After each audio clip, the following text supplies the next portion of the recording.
Good evening, everyone. Today we will discuss about brachytherapy for head and neck cancer, and you may find this class slightly different because it is a practical class, and this is more for students to get encouraged to do brachytherapy rather than for exam purpose. So we will see various sites in which brachytherapy can be done for head and neck and what are the techniques for doing the same. So we all know that head neck radiotherapy is an important component in head and neck cancer, and we all use external beam radiotherapy, which involves either standard radiotherapy, 3D CRT, or IMRT, and we know that it results in excellent local control. However, it's many a times we are not able to give high doses, and this is because of the tolerance of the normal tissues in the surrounding areas, and this also leads to a lot of toxicity. On the other hand, brachytherapy is one of the techniques wherein it gives high dose to the target and sparing of normal tissues. So brachytherapy, if you see, is actually an ultimate conformal therapy, which results in rapid fall off of the dose, good local control rates, and comparable functional and oncological outcome, and relatively less complication rates. So if we look at the types of brachytherapy that can be done in head and neck cancer, we can do either interstitial brachytherapy, and this can be done for carcinoma lip, buccal mucosa, tongue cancer, tonsillar tumors, soft palate, neck, and PNS. Then surface mold brachytherapy, which is done for the surface tumors of the head and neck region. And it is typically done for hard palate, nose, pinna, face, and external auditory canal. And endocavitary radiotherapy, which is typically done for nasopharyngeal cancers. So brachytherapy can either be radical brachytherapy, wherein you give the entire dose of radiotherapy through brachytherapy. And this is possible in lip, tongue, tonsil, early tonsil, uvula, and early soft palate. While boost brachytherapy is a technique wherein you give external beam radiotherapy to take care of the neck nodes as well as the primary, and then escalate dose to the primary target. And this is typically done in oropharyngeal tumors for base of the tongue, T2 tonsil, or soft palate lesions. So types of brachytherapy can either be also low dose rate brachytherapy, wherein the dose rate is typically below 2 gray per hour, or high dose rate brachytherapy, which has now more or less replaced low dose rate brachytherapy, wherein we give high doses at a dose rate of more than 12 gray per hour. One of the most important criteria for successful brachytherapy program is accurate patient selection. And how do we select our patient? Typically done for oral cavity and oropharyngeal tumors in the head neck region and surface tumors of the head and neck. So if we look at oral cavity and oropharyngeal tumors, then the patient should have good mouth opening, because we are not surgeons, we are not going to cut through the tissues, so we will access everything through the mouth. So mouth opening has to be very good. Early stage T1, T2 tumors are selected. So like very small T1 tumor of uvula, or small T1, T2 tumor of tonsil or tongue or lip. These are the lesions which are amenable to brachytherapy. So lesion should not be close to the bone, and the nodes should typically be negative, because otherwise you have to address the neck, and then you cannot give the entire dose with brachytherapy. So if we look at lip cancer, these are various situations where we can consider for brachytherapy. If there is a central tumor of the lip, and if the patient is considered for surgery, the entire almost 2/3 of the lip is resected, and which may eventually lead to microstomia. So to avoid that, we can use brachytherapy, wherein the entire lip structure will be preserved like that, and there will be organ and function preservation. Similarly, when the lesions are extending to the angle of mouth, and if the patient has to go for surgery, then the entire area is resected and is replaced by a flap, which results in incompetence of the mouth and therefore drooling of the saliva. This can be very well be avoided by use of brachytherapy, where the function of the mouth of closure is very well preserved. And in upper lip, where if we do surgery, there can be surgical defect, which results in poor cosmetic outcome.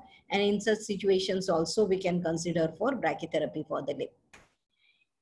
In buccal mucosa, while surgery is one of the important and mainstay of the treatment, there are certain scenarios where we can consider for brachytherapy, and these are especially lesions which are coming close to lip or to the buccal mucosa, because if we resect that, then again there is a problem of oral incompetence, and this can be very well avoided by use of brachytherapy, where the organ and function is very well preserved. So coming to tongue, early stage tongue tumors, very lateralized tumors on the lateralized tumors on the lateral aspect of the tongue can be considered for radical brachytherapy. However, now neck has to be addressed in these patients. And large tumors on the dorsum of the tongue, if we consider for surgery, then there is a risk that the entire tongue has to be sacrificed. And if we do brachytherapy, then the tongue structure can be preserved, and this results in good organ and function preservation. So these are some of the scenarios where we can use brachytherapy. Coming to base of tongue, tumors of the base of the tongue can also be considered for brachytherapy. These are relatively difficult to implant, and we will see the procedure a bit later. Similarly, tumors of the tonsil can also be considered for the brachytherapy procedure. Soft palate, hard palate tumors, they respond very well to external beam radiation, and further boost can be given by brachytherapy for organ and function preservation. So typically, if you look at oral cavity, then tumors of up to 5 centimeter can be considered for brachy alone. Buccal mucosa T1, T2s can be considered. Tongue tumors of T1 generally are considered, and floor of mouth also T1 are considered for EBRT, while larger tumors are considered for combined modality treatment of external beam RT plus brachytherapy. If we look at oropharynx, majority of the patients are considered for combined external beam plus brachytherapy approach, and this is essentially because of the large neck node burden that is there in the oropharyngeal tumor.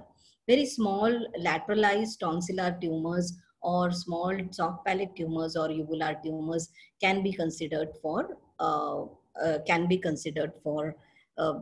radical brachytherapy alone. So when we assess the patient for the brachytherapy, we have to first assess the primary, then we have to assess the neck. In primary, we need to see the exact extent of the tumor, and mapping of the tumor is necessary. This can be done by clinical examination or evaluation under anesthesia. A detailed diagram is very important, wherein you note down all the extensions of the tumor, so that when you are doing brachytherapy, you know the extensions and you place your needles accordingly. In tumors of the tongue, depth assessment is important. Use of CT scan or MRI can be very useful in these, and it's important to rule out the second primary tumors.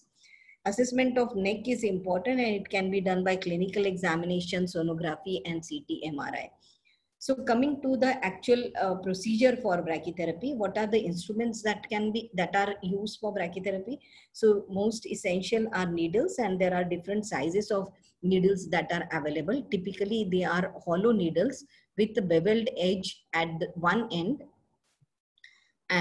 beveled edge at one end. Then we need ink marker, and also we need scale for measurements. And these are some beads and buttons that we use, and I will show you where and how we use it. These are some of the tubes, and these can be either the tubes which are imported or Indian tubes, and these are some of the Indian tubes that are used. And these are the beads which have an additional hole, and I will show you how and where that can be used. And these are the marker clips that are placed at four corners of the tumor for identification of the tumor on the imaging. So the procedure is generally done under general anesthesia, and the patient is positioned in the extended head position. Ring is given under the head and the towel roll is given under the shoulder so that there is proper extension. Intubation is done is nasal intubation. Generally it is done from the opposite nostril so that you have good access for the sight. The endotracheal tube is cuffed so that there should not be any leaking secretions into the trachea. Ryle's tube is also placed so that the nutrition is taken care of. Then we also put tongue stitch in most of the cases, and so that we can pull out the tongue, clean the secretions, and visualize the area properly. In some situations we put throat pack, but whenever we do put throat pack, it is important to remove it before completing the procedure. Before starting the procedure, evaluation under anesthesia is done to see the exact extent of the disease. So if we look at the technique of lip cancer, this is one of the patients of lower lip centralized lesion, and he was considered for brachytherapy.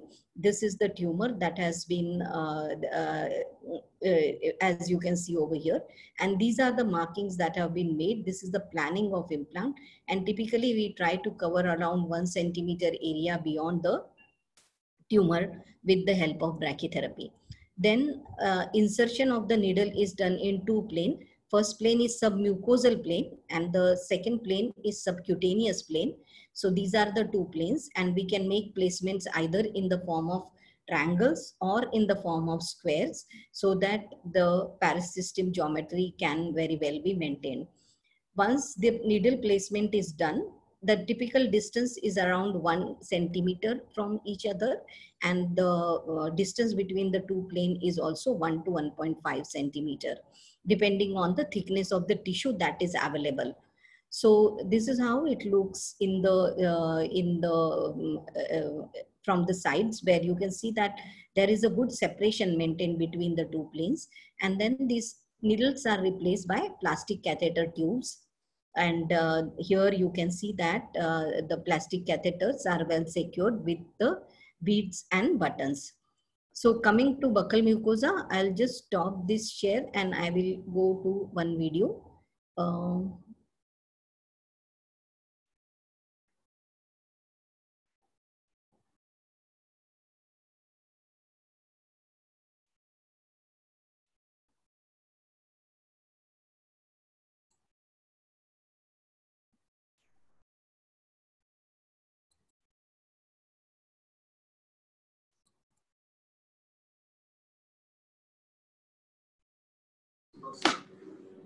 Ma'am, is there any problem?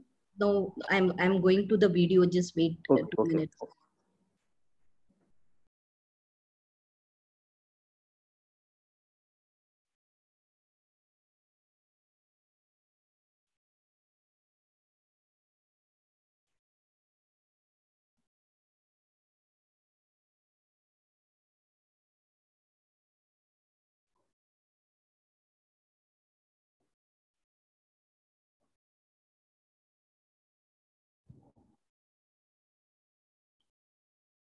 Okay, so can you see? Dodul, can you see? Yes, ma'am, it's visible. Yes. So this is a 60 years old male, and you can see the lesion over here, around 3 by 2 centimeter lesion over the right buccal mucosa with upper and lower GBS free. The lesion is coming up to the angle of the mouth, and this patient has been considered for brachy. So first what we do is we first mark the tumor on the skin and then give 1 centimeter margin to that all around. And then these are the tumor marker clips that are being placed. So this clip is being inserted and then pushed. Now the second clip is being inserted on the superior edge of the tumor. So we put clips at the 4 corners, that is anterior, posterior, superior, inferior.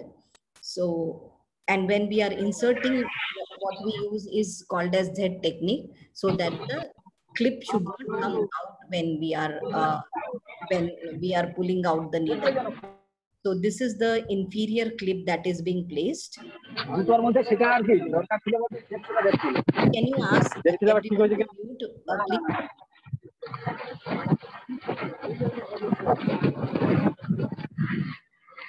So this is the posterior posterior clip that is being placed at the posterior border of the tumor. So once that is done, then we plan the implant for the two planes. First will be submucosal plane, and this is the first needle. Generally, I place central needle so that the tumor is well secured. And then I go through the main tumor. You can see that I'm going through the tumor and also palpating it on the other side. And then when it reaches to the marking that we have drawn, then we take the needle out. So then we give 1 centimeter margin and insert another needle. This will be at the upper edge of the tumor. Then it is inserted into the tumor and then goes submucosally, and then it comes out at the same level as the first needle. So when it reaches that level, then we exit it out from the skin. While doing so, we do bimanual palpation, once from the inside also and from the outside also, so that we know that it is submucosal and does not become subcutaneous at any time point. So this is how the needle is being inserted, and then it will be taken out.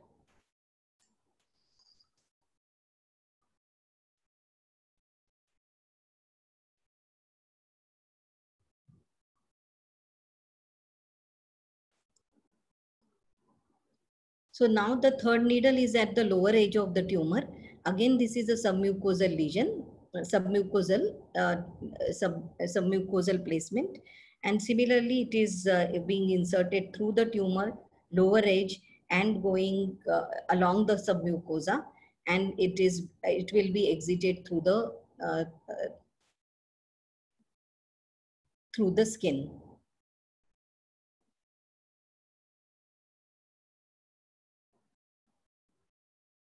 So at each time point, we palpate it from the skin to ensure that it is not becoming subcutaneous, because the tissue thickness is not much. If you go even few millimeters here and there, then submucosal can become subcutaneous and your whole geometry will go haywire.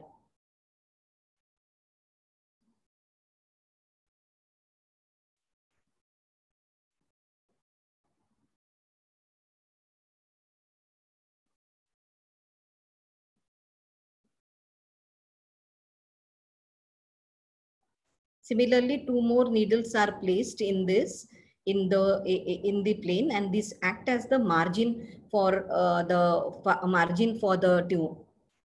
tumor, and this directly goes through submucosa. There is no tumor involved over here. This again also directly goes through the submucosa, and these are relatively easier to place, because when you are passing through the tumor is quite hard, and you have to use right judgment and pressure. While when you are in the submucosa, then there is not much problem and you can easily come out.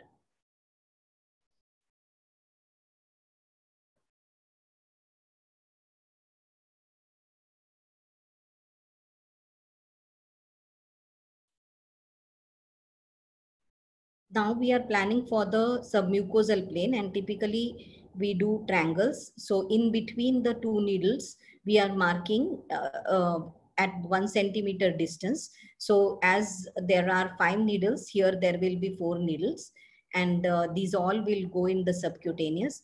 2 of them will be almost through the tumor, and the 2 of them will be from the edge of the tumor. And here you can see that we are inserting one of the subcutaneous needles. This needle can be very well be palpated from the skin. And at the same time, you have to ensure that there is no puckering happening on the skin when you are inserting. And then we take it out on the other side, and we have to maintain the separation between the two planes. So around 1 to 1.5 centimeter difference is there between the two.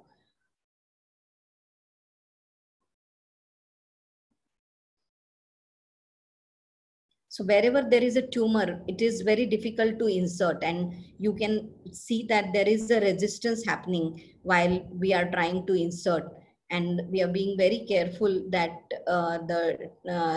we are going into the subcutaneous plane quite properly. So these are the marginal needles, and these are relatively easy ones, and they will go quite easily as compared to these two needles which wear through the tumor.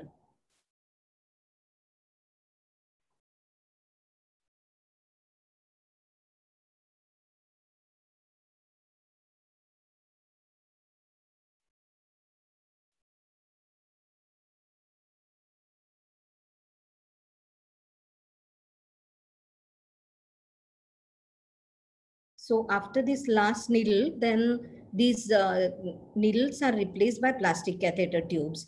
So what we generally do is that we put close end towards the mouth so that there are no wires hanging out of the mouth. So tubes are inserted from this side and will be taken out from the other side. When the tubes are placed, what we do is that whenever there is a lesion coming up to the angle of the mouth, what we do is we add additional beads, and that you will see over here. These are called as beads. These are normal beads which are used for stitching purpose, and what they do is that they increase the distance. So because of these beads, the wire has come out, and therefore you can load the source till here and ensure that the angle of mouth gets adequate radiation, so that the tumor which is coming out till the angle of mouth gets a reasonably good radiation. And whenever there is a tumor slightly away, then you put only one bead. And wherever the tumor is up to the angle of the mouth, we put additional beads so that we get additional distance. And wherever there is no tumor close, then we don't put the bead. Like here, we are not putting any extra bead over here. So similarly, in the other plane also, we will do the same. Like on the edges, we may not be putting the extra beads, but on the central aspect, we will put extra bead. These beads make slightly patient slightly uncomfortable and closure of the mouth, but this is really helpful in achieving a good dose distribution.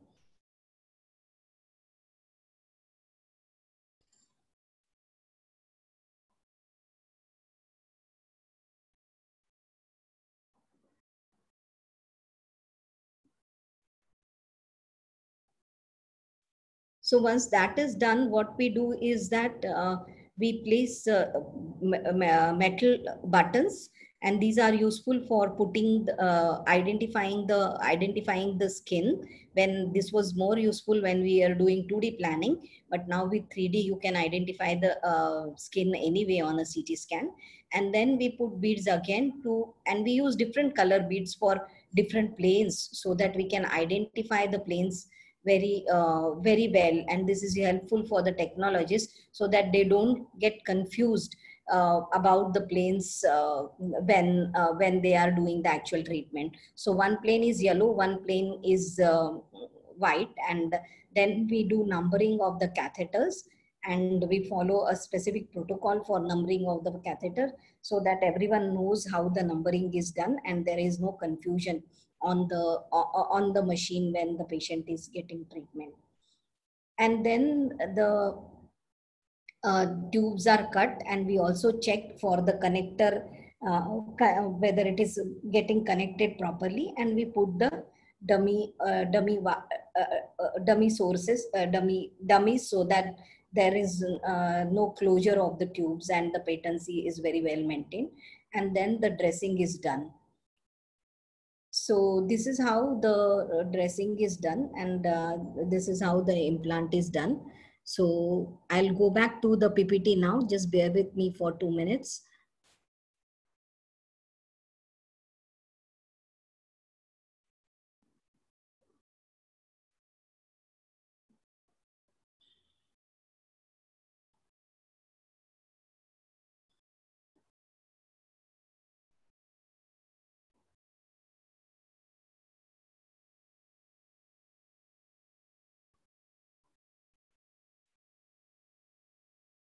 Okay. So then coming to the tongue tumors, and these were the guide gutter techniques that, can you hear? Are you able to see? Hello? Yes, ma'am. Yes. You're able to see now, PPT? Yes, ma'am. Yes, yes. Okay. So this was the guide gutter technique that was used a long time ago when preloaded catheters were there, and hairpins, these were called typically hairpins, and they used to be placed at distance like that. But now when we are using HDR, it is very difficult because the source has to negotiate through this bend, and there is a possibility of source getting stuck. So newer techniques have come up, and one of these technique is a modification of the techniques by Pernot et al. So Pernot et al., they developed this technique, and then this was further modified by Dr. Bhalawat. This is called as a Bhalawat's bead technique. So this is the bead that I was talking about. So this bead is attached to the tube at one end, and it also has a hole through which the other tube can pass. So by doing this, what happens is that you can have a crossing, like kind of crossing, so that you can give higher dose on the surface of the tongue. So this is how it helps, and I can show you in the animation how it actually is done. So this is a tongue, and this is the base of the tongue, tumor over here. First needle is inserted above the level of the hyoid. This needle comes inside and then in the mouth, and then this is replaced by a loop tube. The loop tube is then taken out from the neck outside. This wire comes out from the mouth. Another needle is inserted. This needle is then replaced with the bead tube. This is the bead tube, and this tube is inserted into this needle, and then it is pulled. While pulling that, you also put this first tube through the hole that I showed you in the previous slide, so that this tube gets anchored into it. And similarly, you repeat this procedure. You insert another needle, another tube, and then anchor it again through this loop tube. And then till the tumor is completely covered well with margin, you do the same procedure. And then this loop tube, which is hanging from the mouth, has to be replaced, and that is replaced with the another plastic catheter tube with a button, so that there is a button coming out of here. And this is how it looks. So this is the loop tube which is going all through, and these are the straight tubes which are getting anchored. And here again you can see that these are the two loop tubes, and these are the straight tube which are coming out into the neck. I hope you understood the technique. So if now coming to the tonsillar tumors, so for tonsillar tumor, if this is the lesion in the tonsil, then first in needle, typically we use curved needles. First needle is inserted from the neck, and from the neck with bimanual palpation, we palpate the anterior tonsillar pillar. The needle goes through the anterior tonsillar pillar and comes out through the soft palate. Then we replace that with the plastic catheter tube.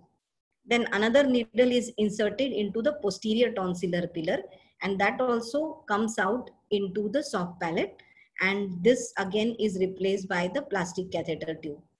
Third needle, which is kind of triangle we form, and this is slightly at a depth into the tonsillar fossa, and it forms in the neck, it forms like a triangle. So this is inserted, and with bimanual palpation, it comes submucosally into the tonsillar fossa, and at the edge of the soft palate, it is taken out and replaced by plastic catheter tube. So this is a 3-tube technique for the tonsillar tumors. For the soft palate, it is much more complex, and it is a very difficult implant to do. So if this is a central soft palate tumor, what we do is from neck you access and insert the needle. It comes out through the posterior tonsillar pillar, and then you negotiate it. It is typically very curved needle that is used, and then it comes onto the soft palate and till it reaches the midline. Once it reaches the midline, then what we do is we replace it with a loop tube.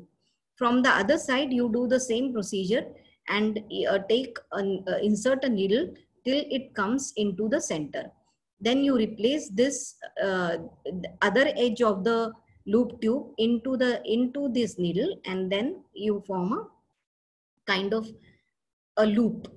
And similar loop is formed also from the anterior tonsillar pillar. So you access anterior tonsillar pillar through the neck, and you come out into the anterior tonsillar pillar soft palate till midline, and then you replace that with the loop tube, and similarly you do the same procedure from the other side and put this thin end into the other side and form the loop. So this is the technique for soft palate.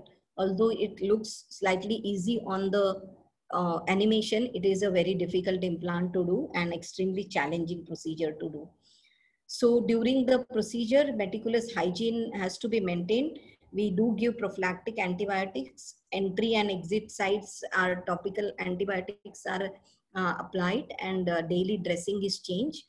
When we are inserting the needle, we generally try to avoid multiple entries. And once you insert the needle, howsoever it may be, you just want to keep it like that because you don't want to have bleeding inside. Once you insert the needle and take out, then there is a chance that there will be bleeding inside. So you don't want to do that. And then whenever there is a bleeding, use pressure to stop that. You also give pain relief and also use steroids because there will be edema, especially when you are doing tongue brachy or something like that. So previously we used to do 2D planning, and on X-rays, we used to take orthogonal X-rays, and this is how the tongue implant looks. So these are the loop tubes. You can see 1, 2, 3, 4. And these are the straight tubes that you can see over here. Catheter reconstructions used to be done, and then we used to put dose points, and then you used to get the dose distribution.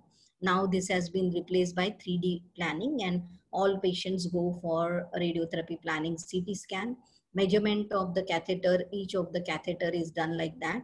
And then this is the catheter reconstruction we can see. And then this is the 3D dose distribution. And this is the axial dose distribution that you can see, where we can see the coverage with various isodoses.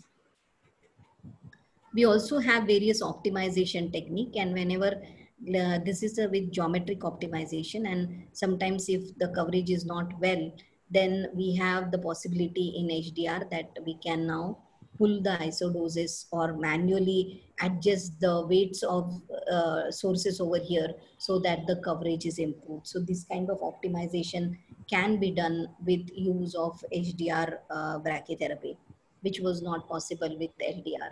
So when we are using high dose rate brachytherapy, we are giving 2 fractions per day, 6 hours apart, and 300 centigrade per fraction.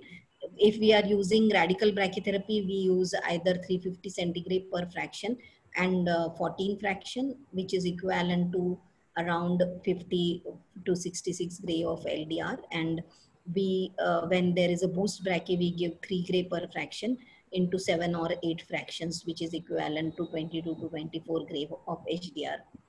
So these are the some of the results. And this is the lip tumor, 3.5 to 3 centimeter, was given external RT plus brachy, and we can see that there was a good organ and function preservation. Otherwise this whole lip would have got resected and replaced with a big flap.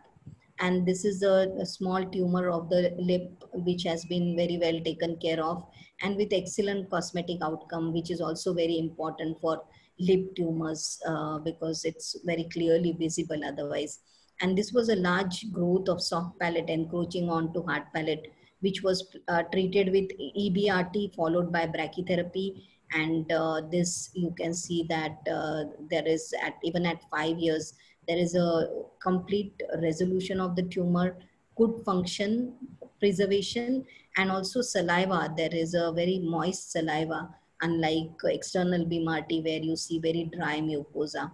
And if this patient would have gone for surgery, then complete palate would have been removed, and this would have been replaced with the obturator only. So this all can be avoided with brachy. And similarly, this is the soft palate tumor, which has been treated with external beam RT plus brachy. And here you can see that the complete resolution of the tumor and the contour is more or less preserved. The uvula was anyway destroyed by the tumor itself, but patient did develop second primary and died due to second primary disease. This is a tonsillar tumor, which again got cured with brachytherapy. And again, you can see moist mucosa, which is suggestive of recovery of saliva post-RT. And similarly, this large base of tongue tumor And here you can see that there is a good response and complete resolution. Even eyelid brachytherapy can be considered, and this is one of the example of eyelid brachytherapy, where otherwise it would have been very difficult to put a flap reconstruction and eye closure would have been a problem. So this has been very well taken care of with the brachytherapy. So in brachytherapy, there are no randomized trials because the number of patients are so less, but there are recommendations by experts, and the recommendations have come initially in 2009 and later on this updated recommendation in 2017 by Jackie Stroh. And typically the local control rates from various studies have been good for various subsites of lip and range between 80 to 95%, which are quite good. So do we have time or should I stop, Dodul? Ma'am, we have time, ma'am. If we have time, then I can cover this thing, surface mold brachy. Yes, ma'am, please, ma'am. Otherwise, if we don't have time, I can skip No, surface. ma'am, we have time. Okay. So Okay. another technique is surface mold brachytherapy, and these are some of the tumors which can be considered, and these include hard palate, nose, and the pinna. This can be considered for surface mold brachytherapy. I think in interest of time, I will skip the video and will show on the PPT only. So this is the tumor on the hard palate, and this what we do is we make an obturator with the help of first dental impression, and then this is the obturator that fits his dental outline, and on that obturator on the inner side you also get the impression of the tumor which is marked over here. You give margin to that, so this is your target area, and then we put tubes which are then fixed with the wax, and this is how the prosthesis has been made, and this is then fitted, and then this is connected to the machine, and of course planning is done similar to what you saw on the interstitial, and we do 3D planning for this, and treat this in a similar dose fractionation similar to interstitial brachy. And here you can see that there is complete preservation of the hard palate area. If this patient would have gone for surgery, the entire area would have been resected and replaced by a permanent obturator, which patient has to wear while eating or any time. And this can very well be avoided, and swallowing is very well preserved with use of surface mold brachytherapy. This is another patient of tumor on the pinna, and here you can see the pinna tumor on the pinna. On this you can appreciate it slightly better. So what we do is we make an acrylic mold, and this is the alginate material which is put on the on the surface area in area of interest, and we make a negative impression out of this. So this is the negative impression, and from this negative impression, we make a positive impression from the stone plaster. This is the stone plaster, and this is a positive impression being made. It is filled basically with this. So to get the impression of the ear like that, this was the impression, that is a positive mold you can see over here. And on that, the acrylic powder and paste is made, which is called acrylic powder is made into a paste and then is put over here, and this is how this acrylic mold is made. And on that acrylic mold, the tubes are placed and they are fixed with the wax. So this is how the mold has been made for the pinna, and then this is connected to the machine and the treatment has been delivered with this. So you can see dosimetry, because the pinna is such a structure where it is not homogeneous, so it is very difficult to achieve less gap, because we try to get zero gap as much as possible, but in pinna it is not possible, so we accept whatever gap is coming.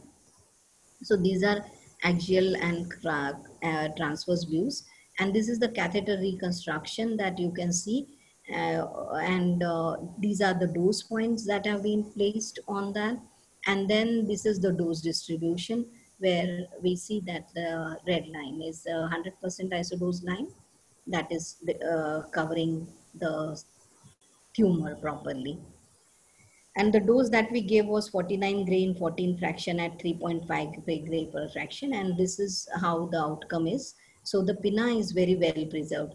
And if otherwise this patient would have gone for surgery, then they would have resected the entire pinna.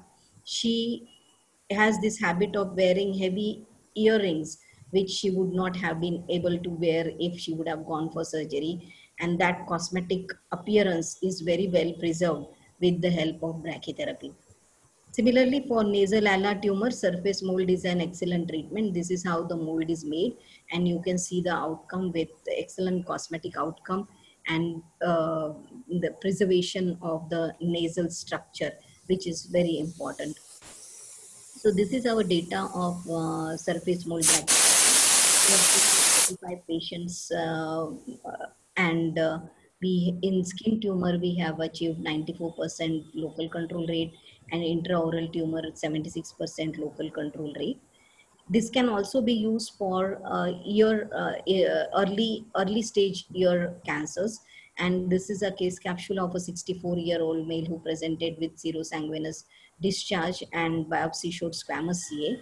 And this was the tumor that was blocking the ear canal, and he was diagnosed at CA-EAC T1N0M0.